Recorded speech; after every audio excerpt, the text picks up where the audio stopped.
What's up mga brady? Good morning. I-flex ko lang sa inyo yung libreng jersey ni Sec Moto Supply Ortigas para makita nyo yung quality. So ulitin ko sa lahat ng mga gusto magkaroon nito, may ongoing silang promo sa mga sa ibang particular na helmet. So hindi naman lahat ng helmet may ganitong promo. So tanong nyo na lang doon kay Lito kung ano yung merong libreng jersey tsaka helmet bag.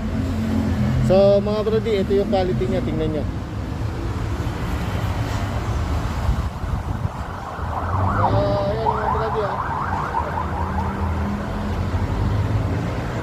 So yung quality niya, tingnan nyo naman, fresco. Butas-butas siya, so hindi mainit sa katawan. Tapos yung leg niya, tingnan nyo naman, sakto-sakto lang. So yung bagsak ng tela maganda.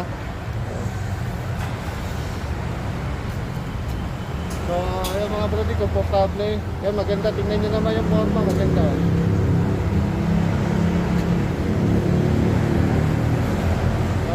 Mga brody, sa lahat ng gusto magkaroon ng ganitong jersey, may ongoing silang promo sa Sec Moto Supply Ortigas at saka sa Crits Ligarda sa Manila. So mga brody, mamaya uli kung meron tayong makitang maganda, video na lang natin ulit. Sige, muli maraming salamat kay Sec Moto Supply Ortigas, kay Crits Ligarda. Ciao!